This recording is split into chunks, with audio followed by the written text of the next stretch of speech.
Hi, I'm Tom Eschen, and this is Power and Politics, a conversation about the big issues and the small issues, too, that are impacting New Yorkers and beyond more than anything else these days. And that's a lot of them at that. We speak with a variety of lawmakers, advocates, sometimes even residents in the community to hear what they think about the topics. And then when it comes to those lawmakers, holding them accountable, too. Today, we have some analysis as the New York State budget, as you might know, is late. Blair Horner from NYPIRG, a policy analyst there, joins us. He's had a lot of experience in the Capitol over the course of the last few decades, so he has a lot of perspective on what's going on right now with this late budget, why it's late, and if at the end of the day it is good government or not. Thanks as always for watching and listening. You can listen wherever you get your podcasts at Power and Politics, or you can watch on YouTube at CBS 6 Albany.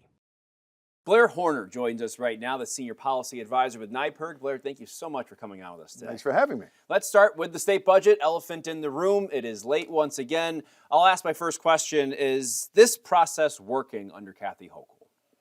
Well, I mean, it depends how you look at it, right? So from the governor's perspective, it works because she jams up the end of the session with policy initiatives, usually not really connected to the budget, and hoping to get those initiatives. She gets some of what she wants. And so every year that she's been governor, it's been the same tried and true formula for her. Wait until the last minute, push some new policy initiatives in, and try to get some victories out of that. She has more leverage in the budget process than lawmakers do. They know that, and so it's a good time for her to push. That's something that makes New York a little bit, I guess, unique, you could say, compared to some other states where the governor really holds the power of not just the purse, but the policy in this, right? Yeah, I mean, there's two things that make New York different. One is an April 1st beginning of fiscal year. It's the earliest in the country. And that the governor has this sort of ability to put policy into the budget in a way that forces lawmakers with basically a Roman amphitheater, thumbs up or thumbs down approach to whatever she advances. It's hard for them to negotiate. They're the junior partners when it comes to these negotiations. So what is April 1st in your estimation? Well, it is April Fool's Day, and there's certainly an element of that, I think, in the whole thing. It shows that the people who thought this all up back in the day had a sense of humor. So April 1st, I mean, from the public's perspective, of course, it's a loser, right? The public expects lawmakers to do what they're supposed to be doing. They are, after all, public servants that are there to represent the interests of the people who elected them. And so they're supposed to get the budget done by April 1st. They're not supposed to play these games. So I think it just turns the public off, feeds public cynicism. That's all bad all by itself. But in terms of like the impact on people's lives, as long as the budget's within a month, really, of April 1st, people usually don't feel it. Yeah, and you mentioned, I did ask her, I said, why do you have April 1st as a deadline if you have no timeline? And she said, I'm in no rush. Her answer was, ask our forefathers. So you alluded to that perfectly here. And you mentioned the impact here, unless it goes past a month, really, it's a perception issue at the end of the day. And do you think that drives any of the negotiations, the perception issue of the timeline here? Yeah, I mean, the legislature doesn't like to get pushed around, right? So they have to show that they can't be pushed around. And one of the ways they do that is by not agreeing to what the governor wants to do and forcing her to negotiate. So, I mean, where does the barometer, go to too hot? That's really the question. And so in terms of how it plays out, for most people in New York, unless you're somehow relying on services the government provides and there's a hiccup in the funding, by and large, people don't feel it. In the old days, when the budgets were really late and they were going to the summer, then you would feel it with school district votes. You have to vote on a budget, and then there was no state appropriation for schools. And so that really did lead to problems in terms of how New Yorkers lived. But this sort of it's just like another Albany story, I think, in most people's minds. There was the legislation proposed by Carl Hastie, the Speaker of the Assembly, that would let the lawmakers be paid. Right now, they're not paid as the budget is late. The governor is paid. That would let the lawmakers be paid after the budget deadline if the governor puts late policy in there. What do you think about that? Well, I mean, there's two parts of it. One is, should they be getting paid or not paid if the budget's late? I mean, I don't know why they agreed to this deal in the first place where the governor still gets paid and they don't. I mean, that doesn't seem like a smart play to me. But it's been like that for a long time, and it really goes back to the days when the budget was super late and people wanted something to happen. But the idea that the Speaker has about tying it to these policy initiatives that the governor jams at the last minute, I mean, the problem is it sounds good until you start thinking about, well, who's going to make that determination? Who calls balls and strikes when it comes to this policy is not relevant to the budget, but that one is? I think it'd be a cleaner argument for him to make if he just said, we should just get paid, just like the governor does, or the governor doesn't get paid if we don't. It's is that a performatory legislation pose? Is that something she'd ever sign at the end of the day? Well, you are asking the wrong person for the answer to that question. I mean, the public probably feels more like in the torches and pitchforks view of how the budget being late, people should be punished. So I don't think it's a public relations winner for them. But again, if it were up to me and I were the speaker, I'd be advocating for one of the two choices. One is, why shouldn't we get paid if you do? And if we're not, why should you? And so I'm not in the magic wand category, nor am I an elected official. It is a hand that they have to play. Should policy be in the budget? Well, there's no way to do a budget without policy. I mean, what are you doing of the budget about? So really the question is when you get to policies that really have no meaningful impact on spending. So for example, one of the issues the governor's pushing is a cell phone ban in schools. I mean, you could make an argument maybe that if students aren't paying attention, they're more likely to end up in detention, and that could cost more. So you can see it's really not a real issue in the budget, but you could make an argument that it is. Yeah, she attached the $13 million to help districts go Right. along with it. Maybe that's right. part of the impetus for But, that. Right? Or even the mask ban, where she's Yeah. talking about saying that you can't be involved in some sort of I wouldn't say illegal, but harassing activities with a mask on. That in and of itself could get you into legal trouble. That certainly doesn't have a real meaningful impact on the budget. But police will have to enforce it. There could be more paperwork, and so it could have an impact that way. So you can see they're not really central to the budget, to a $255 to $260 billion budget, but they are the issues that are holding up the parade. And it's hard to make the argument, not to the speaker's point or the Senate Majority Leader's point, pushing policy measures that are not part of the budget in the beginning of the budget process. That, I think, is where they have a really strong argument to make, because the governor could have advanced her 4 measures, the 2 public safety, the mask ban, and the cell phone ban, in January. Yeah. Well, why didn't she? As a negotiating tool, as many presume. Well, as a tool, but also let's get some public feedback on what we think about this stuff. So that isn't happening. It's all behind closed doors. All we know is the budget's not being done because of those 4 issues. Yeah, and you talk about public feedback, and it comes to the representatives and even be able to have the time to debate it on the floor. People that are supposed to be representing the people, I think, is an interesting aspect there. Another level of the policy was also the governor, lieutenant governor changes and how she's going to run. And I would say there's probably, you're saying those things, it's like, well, you could probably make an argument anything could have a fiscal impact. Right. Does that, the governor, lieutenant governor legislation proposal? I'd have to think long and hard about that one, but there's probably some way about, maybe more trips that they have to drive around the state. The policy argument, why should there be a primary for lieutenant governor, I think is a reasonable argument to have. It has no place really in a budget.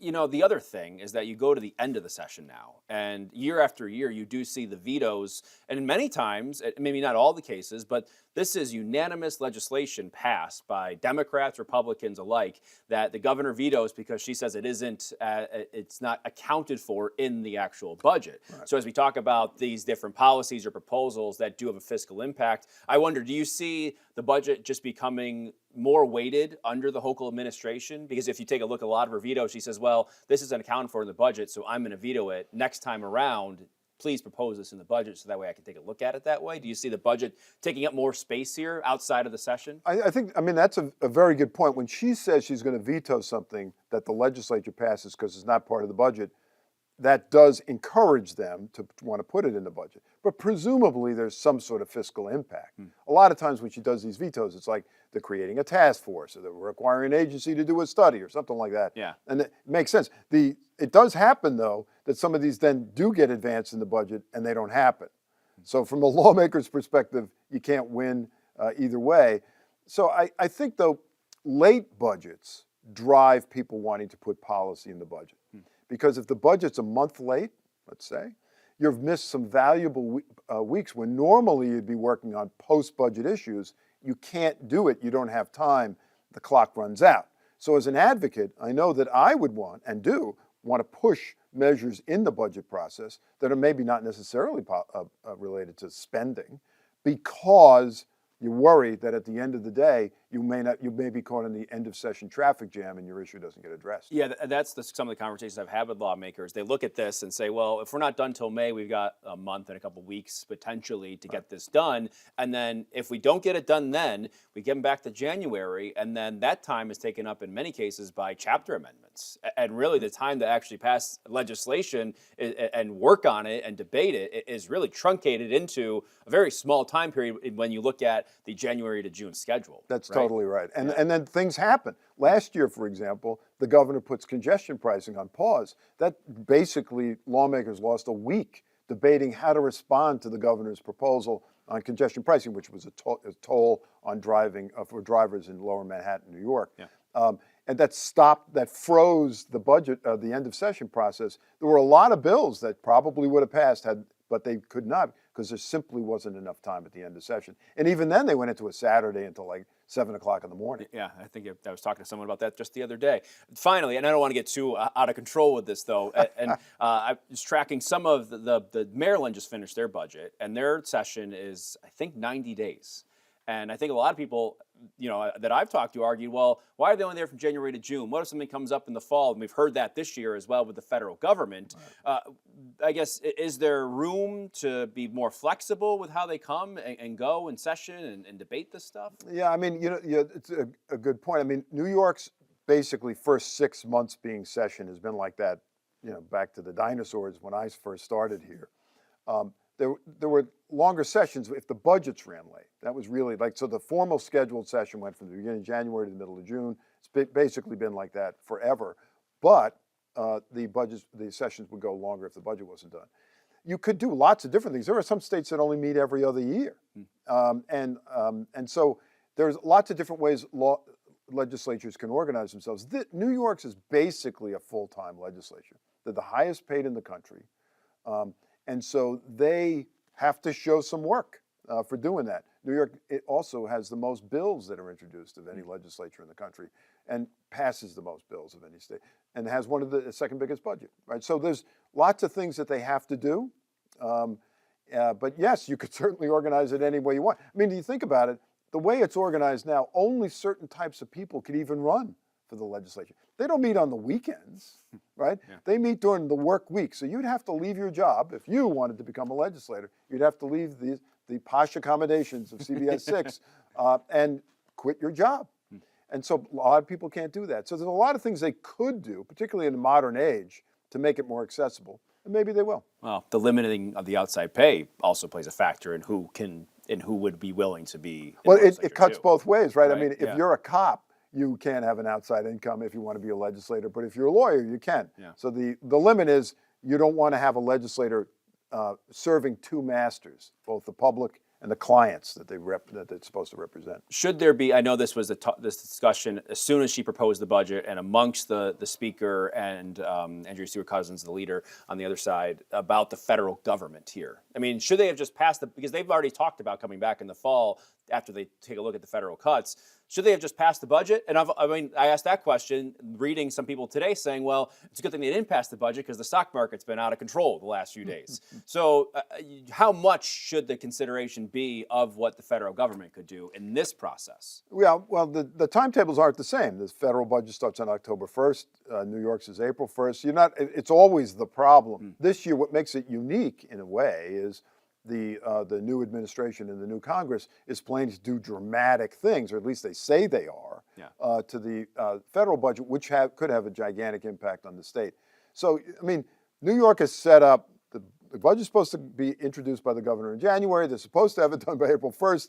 Them's the guardrails. That's what they're supposed to do.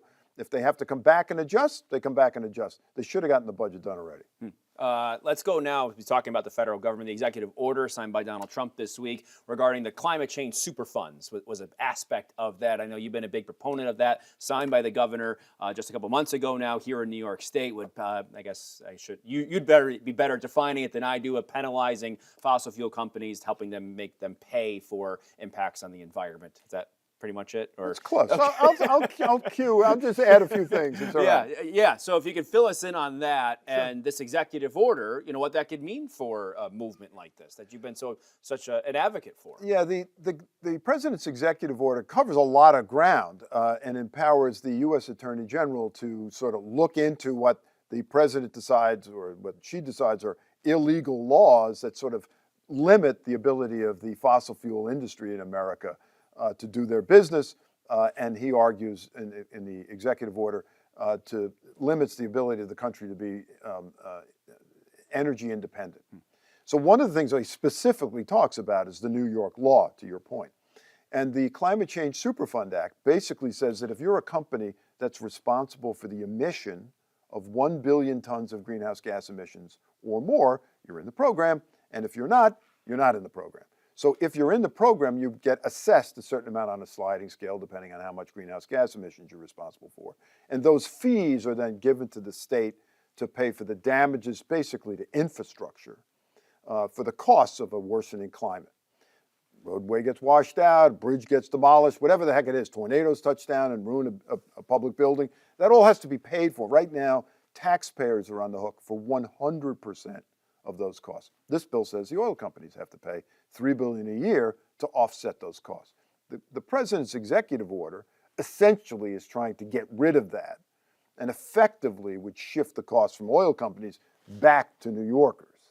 And so that would increase taxes or reduce services for New Yorkers. And so, we'll see what happens. I mean, I don't think the president really has the legal authority to overturn the state law through executive order, but the Congress does.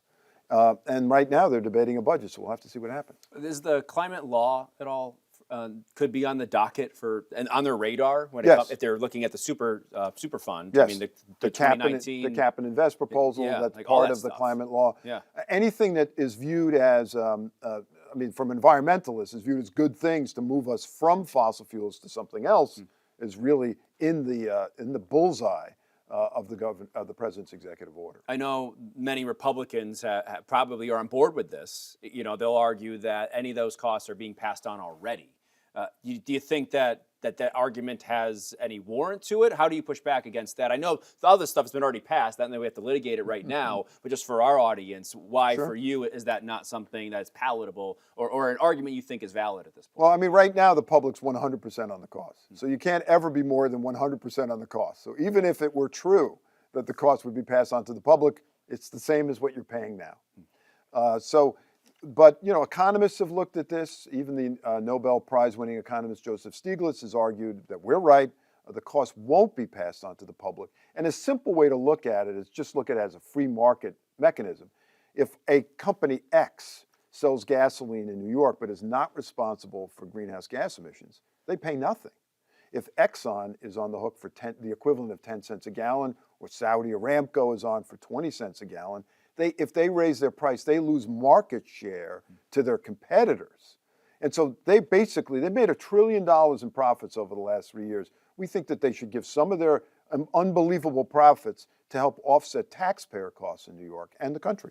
How can you prove Exxon caused a tornado that happened in the Mohawk Valley last year? Well, you can't prove that they did a tornado, and that's not what the bill tries to do. The bill just says if you're responsible for the emission of greenhouse gases, and it is the emission of greenhouse gases that's triggering climate change, you're on the hook. And that's publicly available information they file with SEC about how much oil they extract out of the ground, how much they sell in America. That's the sort of public document that the DEC would use in New York State to evaluate how much a particular company is in the program, not in the program, and if in the program, how much they owe. Some of that conversation does revolve around who is the one that's actually doing this. And obviously, from this standpoint, it is the fossil fuel companies and the emitters there. But some would also say it's the consumer. They're the ones that are using this product, and they need to stop. How does that factor in? Well, we are already paying, right? So we are paying in our taxes for the road to be rebuilt. We're paying in our taxes for the damage from the tornado to be fixed. We're already paying. This is just basically saying that someone else is also responsible, not just us. And had they been honest about what they knew 40 years ago about the dangers of the emission of greenhouse gases, we might have done something different. Like we might already be all driving electric cars, not just some of us. And so that kind of stuff, they stopped with a public relations campaign to bamboozle the public and policymakers, and they were successful. So they should be on the hook. We don't think that New York, I mean, the costs already are over $2 billion a year in New York. This says the oil companies will kick in $3 billion a year for each year for the next 25 years. And those costs are going to keep going up. It's not like climate change is going away. Even if the president issues an executive order saying it ain't so, it's still so because it's science. And we pivot to the consumer. You mentioned electric cars, and obviously we know the state has benchmarks they're trying to get to there. The one I wanted to ask you about was the lawn equipment rebate bill. I know that's something of more of a recent push that you could say. What is that? What does that look like? And why is lawn equipment in the crosshairs for you right now? Well, that's a great question. So all of us know what we're talking about because when the leaf blowers start up, when the neighbor next door has the landscaping company come in and they're driving their lawnmowers over the big grass, those things are noisy. We all know it. They also emit, they have emissions, greenhouse gas emissions, and other forms of pollution, which are, they give off so much, it's actually the equivalent of like a number of cars. So these types of equipment are responsible for noise pollution and air pollution. Yeah. And there's an alternative, but the problem is the alternative is more expensive, right? And so the legislation says that the state will create an incentive program for landscaping companies that when they want to get rid of their product because they burn through leaf blowers like there's no tomorrow, when they want to replace them, they can get an incentive from the state to use quieter, cleaner, battery-powered equipment. Is this across industries? Is this all like golf courses, things like that? Well, it's about landscaping companies and municipalities. Okay. So unless you run a landscaping company, you would not be eligible. I do not run a landscaping company, so I would not. But if we had a company, then you'd be eligible for the state program. Okay. Interesting. And I want to get to the bottle bill before we go. Where are you at in that? I know it's been something you've been pushing for a good amount of time. I know things take time to move through. This one obviously has been one that's been one of the priorities. This may be a shock to you. I worked on the original bottle bill for NYPIRG in 1982. So years ago. So yes, I've been at it a long time. And when I say 1982, and you laugh because you may not even have been born yet, and some of your viewers may be thinking the same thing, that's how long it's been since the deposit has been a nickel. Mm-hmm. And so I think we would all agree that a nickel in 1982 is not worth a nickel today. It's really worth around a little bit more than a penny. The idea of the deposit is to encourage people when they buy their beverage container to bring it back. And that way it doesn't end up in the landfill, it doesn't end up in incinerator, it doesn't end up on the streets or in a park. It goes back to the company to be reused. And so that's the concept. Great concept, works very well. According to the DEC's reduced litter on New York streets by 70%. We think it should be increased to a dime because of what I just said. Even at 5 cents in 1982 would be worth 15 today. Yeah.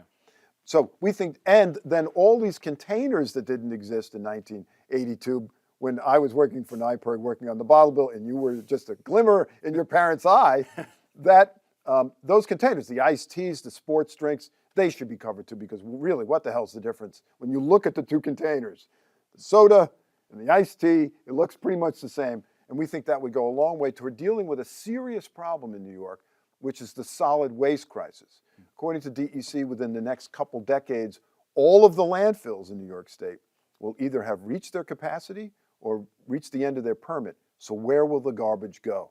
So you need to have policies to reduce the amount of garbage that has to go to a landfill. What about the argument that right now people are struggling at point of sale? This is just adding another cost to them. Well, it's a temporary cost because if you're the person who's struggling, the single mom with the kid, you buy your 6-pack of Pepsi, you go home, you got to go back to the supermarket eventually, right? Because the kids still have to eat, so do you. So you bring the cans back. That's not a big deal. That's exactly how it works now. So it's not a tax on them. Now, sometimes the elites view this as, because they view it as a tax because they don't bring it back, right? Because to them, what's a nickel?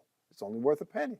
So the part of the issue, I think, when I'm dealing with policymakers is they're in the elite category, and they don't see that for most people, the only burden is whether or not they bring the empties back or not. And otherwise, if they bring it back, they get their money back. Other than what you just said, how do you get this across the finish line? What do you say to sell it? Yeah, well, I think In this day, in 2025, I'm yeah. sure you've had different pitches over the years, maybe the same one, but yeah, I mean, all that's true. I mean, what's different now, I think, is the fact that the DEC put out the solid waste management plan about a little over a year ago. And in it, they just mentioned about the landfills closing. And so it's enormously expensive to truck garbage to another state or another country, assuming after the tariffs get done that anybody will ever take anything from the United States. So where's it going to go?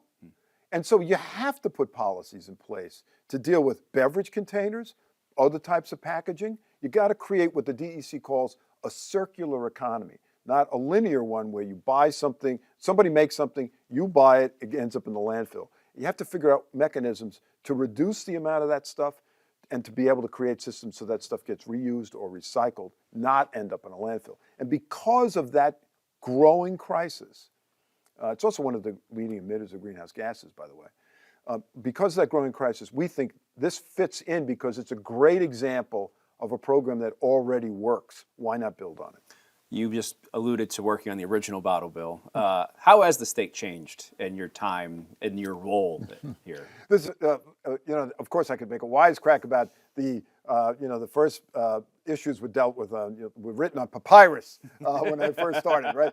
But I mean, the Albany is very, right. No, I'm talking papyrus, Oh, not okay. even parchment. Sorry, It's that goes farther back. Yes, That's right. yes. That's a different material. Exactly.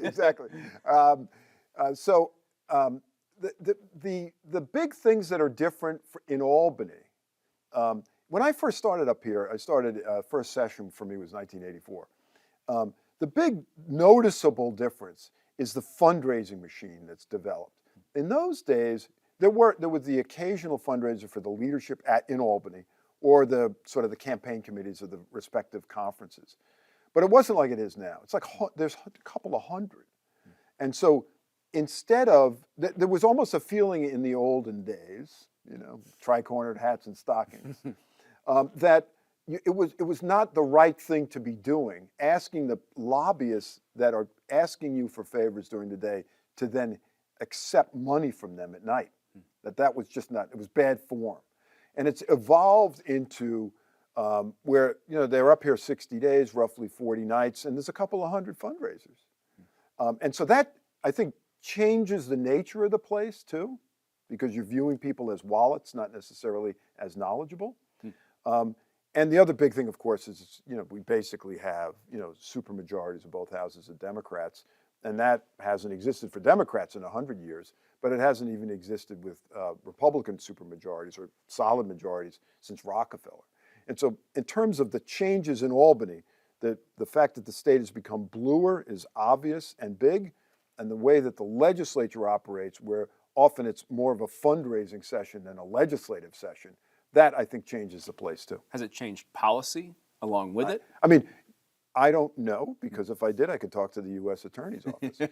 But there's every reason to believe that it must, because why else would it keep going, right? Why else would people on the special interest groups that are seeking to influence the process, why would they keep forking the money over and hiring these hot-wired lobbyists unless they believed they got what they wanted, or at least enough of it? So yes, is the short answer to your question. I think it does. It has impacted public policy, but not in ways that it could all be legal because of the way the system is set up. Yeah. But it is more so that it's about that than it was 40 years ago. We've talked a lot about perception. How has it changed and how it's all covered? How has the press changed? Well, there's a lot fewer reporters. I mean, there were a lot more outlets. For the viewers who may not know this, I mean, if you wander around the Capitol on the third floor between the Assembly and Senate chamber, there's a hallway and it's filled with reporter outlets. There used to be more outlets. There's a little area now where one of your competitors has a space. That used to be a bunch of, there were phone booths, and there were also little booths for radio outlets to send in their stories. And so there were more reporters than there are now, more outlets covering it. And I think that that's a good thing, because There's a reason why freedom of the press is in the Constitution. That's because the people who drafted the Constitution knew that there needed to be some entity that was watching what was going on. Yeah. And that probably hurts the place.